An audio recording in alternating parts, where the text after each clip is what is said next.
Sebelum kita mendengarkan penjelasan dari Kompolnas dan juga setelah saat ini polisi membentuk tim pencari fakta untuk melakukan pemeriksaan secara ulang terhadap kasus Hasya, kami juga melibatkan ini ada orang tua dari almarhumah Selvi. Selvi ini merupakan mahasiswi yang juga menjadi korban tabrak lari di Cianjur, Jawa Barat. Ada Bapak Haji Sofyan. Assalamualaikum, selamat malam Pak Selamat Sofyan. malam Pak Sofyan.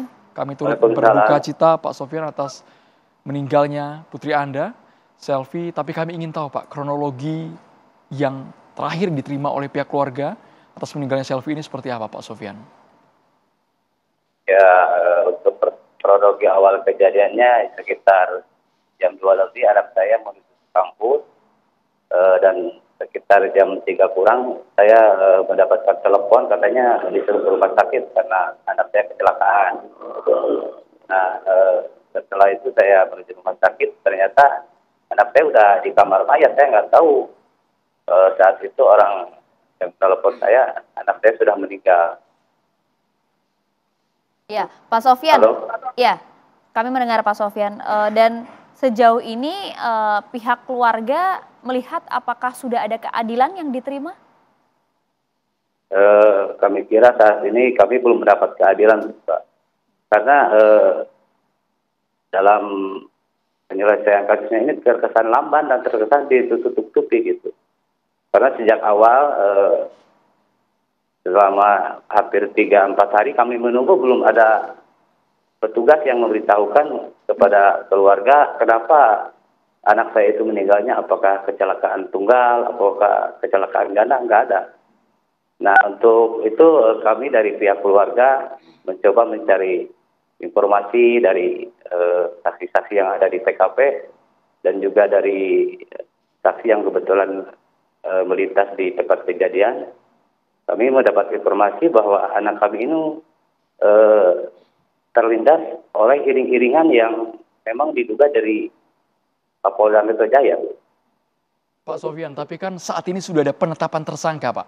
Sopir atas nama Sugeng yang membawa mobil mewah tersebut ketika iring-iringan kepolisian melintas. Tanggapan keluarga bagaimana Pak? Ya, kami hargai kinerja kepolisian.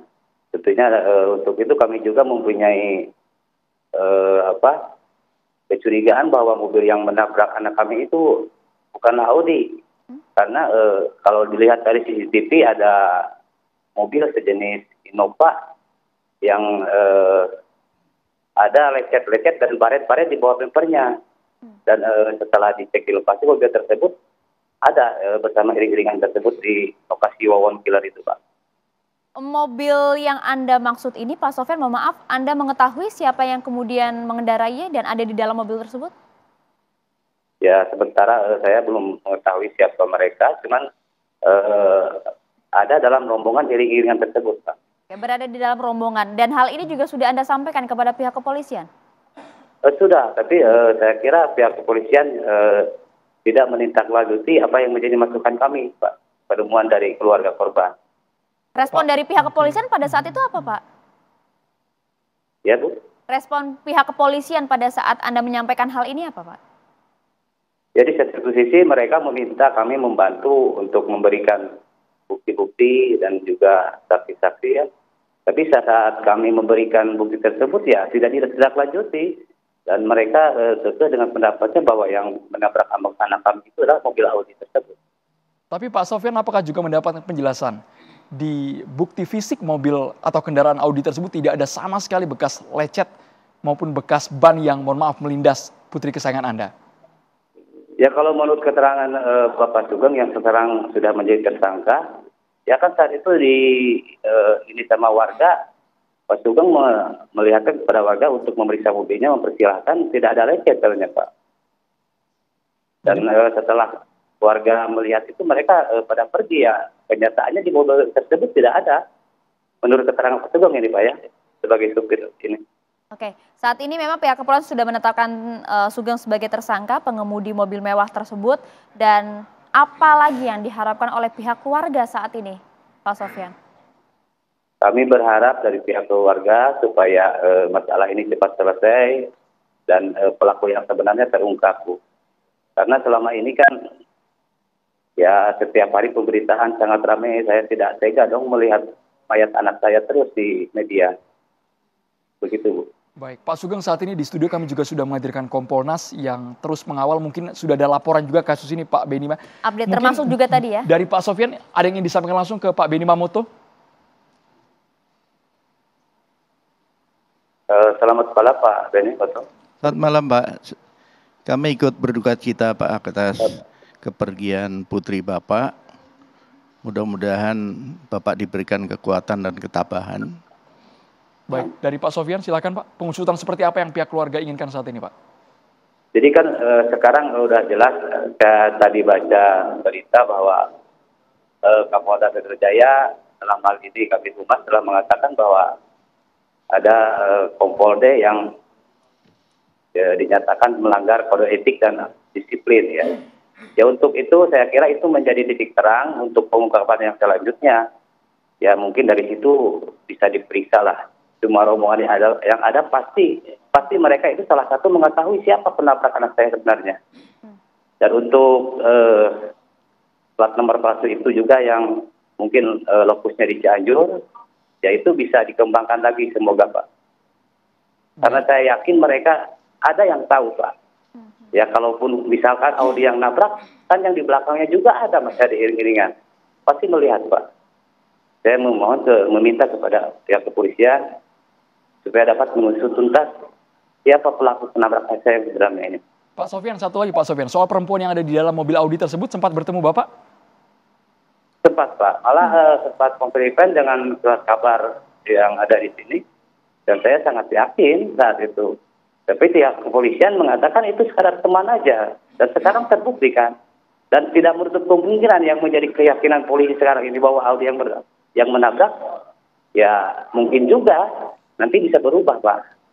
Berkaca dari itu, kan baik Kapolres, Polda mengatakan mobil itu penyusup. Dan buktinya sekarang kan kita lihat sendiri lain. Begitu Pak. Ya, Pak Benny silakan. Terima kasih Pak Sofyan. Jadi kami sudah membaca laporan hasil perkembangan penyidikan. Sudah ada 13 saksi yang diperiksa. Ada 6 CCTV kalau tidak salah. Itu juga sudah diperiksa. Kemudian dari hasil pemeriksaan saksi-saksi inilah kemudian mengerucut dan dilakukan gelar perkara. Dan ini sudah melibatkan Inavis, kemudian artinya ketika olah TKP sudah dengan pendekatan secara saintifik sudah, dan akhirnya ditetapkanlah tersangka yang namanya Sugeng itu. Nah, berarti Sugeng ini bukan tumbal ya Pak ya? Mohon maaf, kami mengatakan seperti ya, itu. Kesannya karena kembali. dalam di mobil Sugeng ini tidak ada sama sekali bekas lecet Pak kabarnya Pak. Tidak ada bekas kecelakaan itu. Yang betul yang mana ini Pak Benny? Itu kata siapa? Oke, itu tadi menjadi pihak keluarga publik, juga Pak. mengklaim hal ini. Itu menjadi pertanyaan publik Ini Pak. hasil pemeriksaan oleh pakarnya. Oke. Bahwa ada di bagian bawah ya. Jadi bukan di pintu atas kemudian ada goresan, bukan di bagian bawah itu ditemukan. Jadi sekali lagi ini dari ahlinya. Kemudian ditambah CCTV. Nah dalam konteks ini penyidik ketika menetapkan tersangka itu harus ada 2 Alat bukti yang cukup. Bahkan sampai menahan. Ini akan diuji di pengadilan. Sehingga kalau mau menumbalkan orang nanti akan ketahuan. Tapi karena ini sudah diuji dengan pendekatan saintifik juga, saksi juga, maka penyidik yakin dan sudah digelar dan akhirnya ditahan. Demikian juga Kompol D oleh Bapak Kapolda diambil tindakan tegas langsung dipatsuskan 21 hari dalam rangka pemeriksaan konteksnya adalah pelanggaran etik. Nah ini sementara proses berjalan. Kasusnya apa Pak hubungan antara Kompol D dan juga mobil Audi ini Pak? Mungkin bisa diuraikan Pak Benny? Ya yang tinggal di mobil itu ada hubungan dengan Kompol D lah. Jadi pelanggaran kode etiknya itu ya? Iya, itu sedang berproses lah. Nah kemudian kami ingin tambahkan bahwa tadi pagi kami diundang oleh Bapak Kapolda. Kami Wakil Ketua Komisi 3 DPR RI, Ombudsman RI, kemudian pakar pidana di luar ahli yang digunakan untuk kasus Ciganjur, Ini Cianjur dan Ciganjur ya, hampir sama. Yang Ciganjur. Oh, ada Cianjur, ada Ciganjur Pak. Iya, Pak, ya? ini berturut.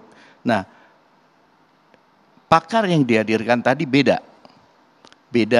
Kemudian ada pakar yang menyangkut masalah transportasi, kemudian pakar yang memeriksa mobil, Pajero itu layak atau tidak. Nah, kemudian juga penyidik dari Korlantas Polri juga diundang. Nah, dalam diskusi itu, ini judulnya bukan tim pencari fakta, tapi gelar perkara asistensi kasus ini. Oleh sebab itu, setelah paparan disampaikan oleh pihak Dirlantas Polda Metro Jaya, kami semua dimintain tanggapan, masing-masing menyampaikan tanggapan, mengkritisi, menyarankan dan sebagainya. Nah, inilah yang kemudian tadi sudah dirilis oleh Kapolda, langkah apa yang akan dilakukan. Sebagai contoh, sudah diputuskan untuk rekonstruksi ulang. Kenapa? Karena ketika ditayangkan terlihat ada goresan yang patut diduga ada kaitannya dengan motor. Berarti Pajero itu bersentuhan dengan motor. Ini penting karena menurut saksi kan beda. Motornya lari ke sana, orangnya lari ke sana. Kemudian dua saksi yang berbeda. Satu mengatakan pakai helm, satu tidak. Satu mengatakan korban ini mengerem mendadak karena ada genangan air.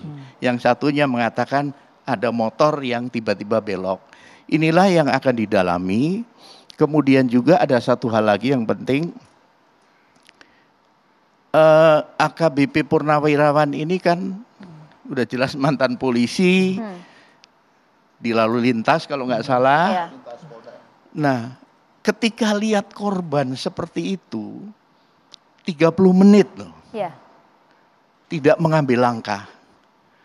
Akhirnya ambulan itu dipanggil oleh tukang Gojek dan yang datang bukan ambulan standar untuk pertolongan, hanya mengangkut. Ini kan fatal juga. Nah, kami usulkan untuk diperiksa dari pihak kedokteran untuk nanti menjelaskan 30 menit ini menjadi golden time untuk penyelamatan korban. Ini bagaimana pertanggungjawabannya? Karena dia mantan polisi. Kalau dia tidak punya background tentang lalu lintas, satu urusan ya. Tetapi ini seperti itu. Izin Pak Beni, kami ingin minta respon terlebih dahulu dari pihak kuasa hukum, silakan. Ya, memang dalam kejadian itu memang beliau basicnya seorang purnawirawan di unit lantas. Tapi dalam hal ini beliau ini baru pernah mengalami hal yang semacam ini yang dialami. Kadang keadaan seseorang pun itu tidak kita bisa ukur dengan situasi kejadian yang ada. Bisa aja secara teori dia bisa memahami, tapi secara praktek yang dia alami belum tentu juga dia bisa memahami atau bisa dia melakukan tindakan itu.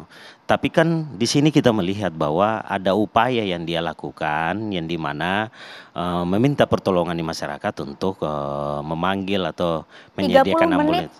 Pak Kriston, 30 menit. Itulah yang saya bilang, situasi kondisi seseorang itu ya kita tidak bisa menilai walaupun di situ ada durasinya 30 menit kan gitu. Karena kembali lagi dalam situasi kondisinya dia dalam menghadapi persoalan atau kasus yang dia hadapi sekarang ini ya, terutama bentuk kecelakaan yang dia lihat pertama kali pernah dia alami dan dia belum pernah mengalami hal ini sebelum-sebelumnya gitu. Pak Sugeng. Respon manusia itu sebetulnya alamiah ya, respon manusia itu alamiah. Ketika ada seseorang yang sedang membutuhkan pertolongan, ditabrak oleh dia atau tidak, karena dia ada di tempat semestinya menolong ya, 3 golden time. Ini saya pernah ngalami. Saya yang ditabrak dari belakang oleh motor dan leher penabrak itu muncrat darah ya. Saya yang lagi berhenti. Respon alamiah saya adalah bagaimana menyelamatkan orang ini. Saya langsung bawa ke rumah sakit dan saya biayai. Ya, di Bandung nih kejadiannya. Ini respon alamiah. Jadi golden time, apalagi seorang polisi ini cukup nanti menjadi jadi penilaian institusi polisi. Dan polisi lalu lintas pada saat itu. Ya, refleks, respect ataupun penghormatan kepada seorang yang membutuhkan pertolongan itu sudah melekat pada jiwa polisi. Saya tidak tahu ya dengan Pak Eko ini bagaimana. Satu, yang kedua yang mungkin perlu ditambahkan, saya rasa harus dilakukan sebab kematian, ya.